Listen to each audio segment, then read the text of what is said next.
Assalamualaikum warahmatullahi wabarakatuh. Perkenalkan, saya dari kelompok 2 yang bernama Iswatul Fatimah dengan NIM 2626107 dan juga ada Mbak Nia dengan nama lengkap Anggreni Amania dengan NIM 262620101. Di mana di sini akan mempresentasikan untuk pemenuhan UAS mata kuliah manajemen pemasaran. Untuk studi kasus yang kami dapatkan ialah dari Wardah, produknya PT Paragon Technology and Innovation.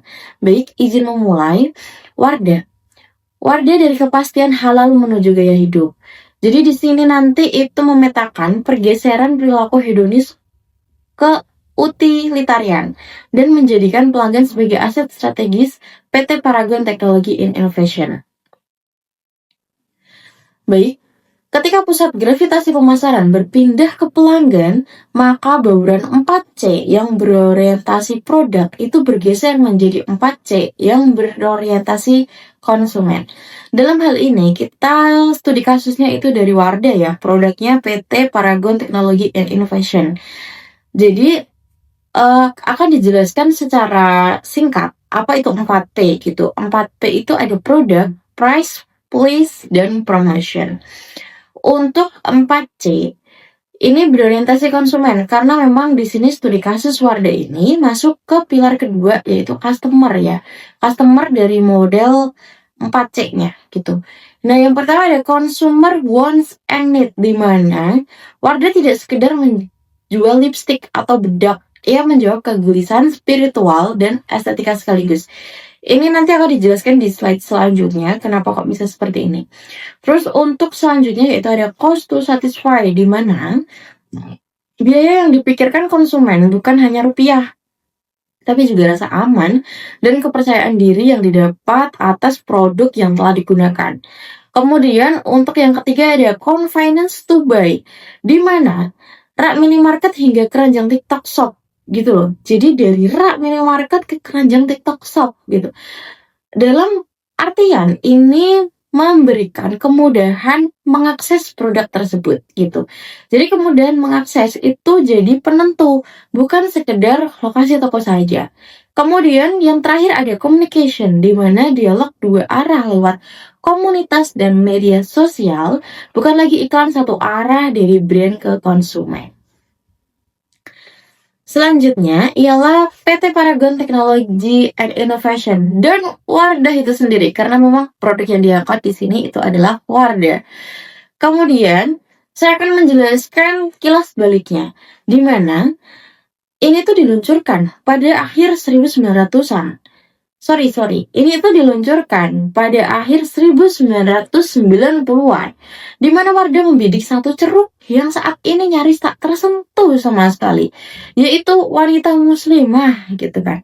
Wanita muslimah yang butuh kepastian kehalalan atas kosmetik yang digunakan gitu. Segmentasi setajam ini membuahkan posisi sebagai pionir kosmetik halal Indonesia.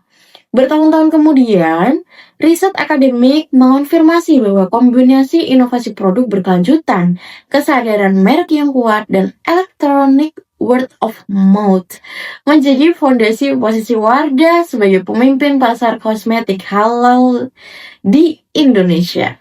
Jadi, titik tolak akhirnya itu ya, titik tolak ukurnya di akhir 1990-an. Di mana di situ segmentasinya ialah wanita muslim. Wanita muslim, kebutuhan utilitarian, halal, aman, dan fungsional. Kemudian bergeser di hari ini itu ialah beauty lifestyle brand, di mana nilai utilitarian yang tadi disebutkan halal, aman, teruji itu menyatu dengan nilai hedonis, di mana itu adalah ekspresi diri, prestis, dan juga tren. Kemudian dalam studi kasus ini itu juga ada 5 pertanyaan yang diajukan oleh Bapak Rifki selaku dosen pengampu manajemen pemasaran. Ini akan dijawab satu persatu. Untuk yang pertama dan bagian A gitu ya, karena nanti satu pertanyaan ini dibagi 2, tergantung pertanyaannya. Karena ini bisa dibagi 2, maka kita bagi 2. Untuk pertanyaan 1 bagian A, dari belanja karena butuh ke belanja karena ingin gitu. Perilaku utilitarian menilai produk dari manfaat fungsionalnya. Perilaku hedonis menilai produk dari pengalaman emosional, kesenangan, dan citra diri yang ditawarkannya. Jadi ini ada 3 fase yang akan saya bahas. Pertama dari fase utilitarian. Fase utilitarian itu dari tahun 1990-an sampai tahun 2000-an, di mana konsumen membeli demi kepastian halal dan keamanan bahan. Motifnya religius, fungsional, bukan gaya. Nah, beranjak nih di tahun 2010-an, yaitu fase transisi, di mana kelas menengah muslim itu mulai tumbuh.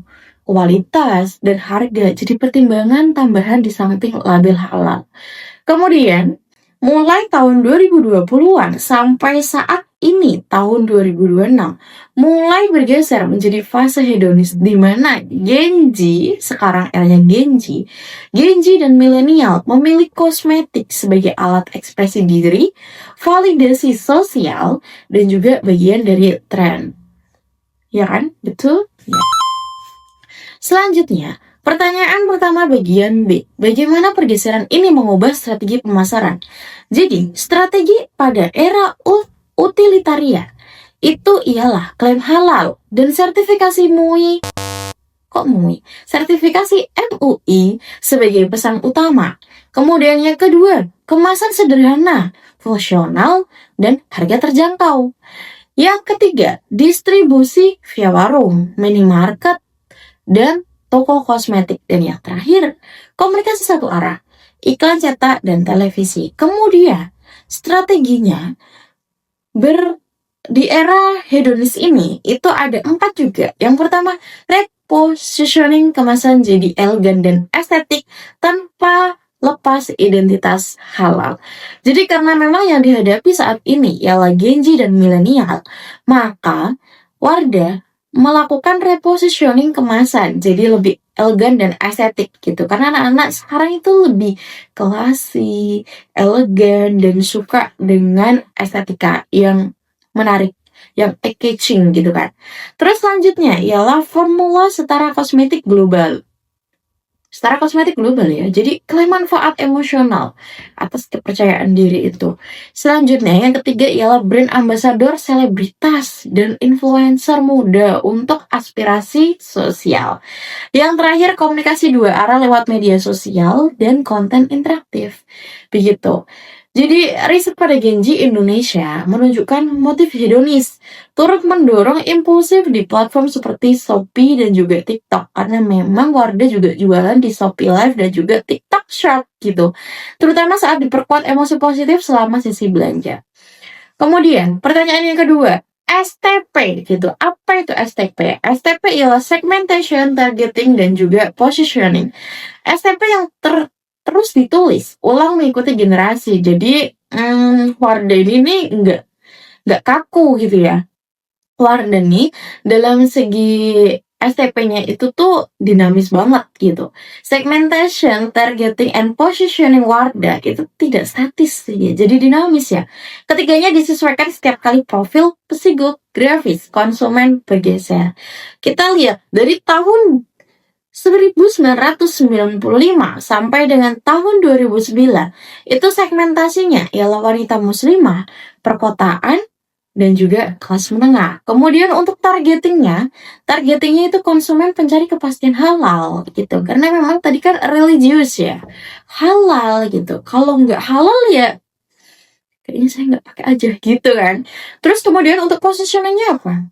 Kosmetik halal yang bisa dipercaya. Nah, untuk tahun 2010 sampai tahun 2019 segmentasinya berubah jadi muslimah urban gitu, mulai melek tren kecantikan dengan target itu kelas menengah yang naik daya belinya.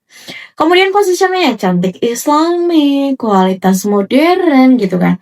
Nah, mulai nih di tahun 2020 sampai dengan kini tahun 2026, segmentasinya bergeser menjadi Gen Z dan juga milenial digital native, yaitu lintas kekayaan.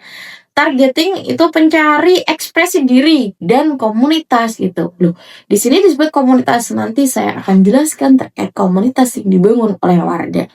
Terus untuk positioningnya itu ada beauty lifestyle brand yang halal dan berdaya. Kemudian pertanyaan yang ketiga, pelanggan tuh sebagai aset, bukan sekedar transaksi gitu. Dalam pandangan customer equity, aset paling berharga sebuah perusahaan bukan lini produknya, melainkan total nilai seumur hidup dari basis pelanggannya. Karena produk datang dan pergi, tetapi pelanggan tetap ada. Gitu. Wardah menerjemahkan gagasan ini lewat komunitas Wardah Beauty Circle. Nah, yang tadi yang saya sebutkan, komunitas apa itu yang dimaksud ialah Wardah Beauty Circle. Transaksi bukan garis akhir, melainkan awal relasi jangka panjang. Nah, ini itu Wardah Beauty Circle merupakan komunitas loyalnya Wardah ya.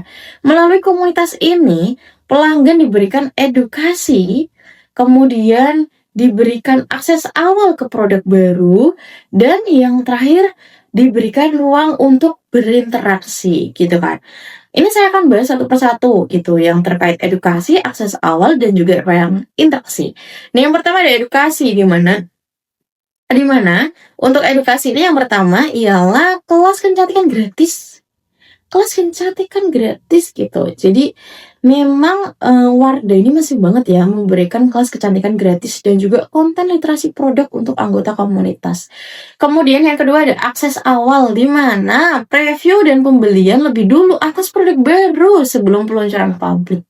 Tuh kan, pasti pengen beli gitu sebelum orang-orang lain tahu ibaratnya gitu, aku lebih dulu gitu kan. Terus yang ketiga yaitu ruang interaksi, di mana Wardah bertemu sesama pengguna, berbagi pengalaman dan juga rekomendasi gitu.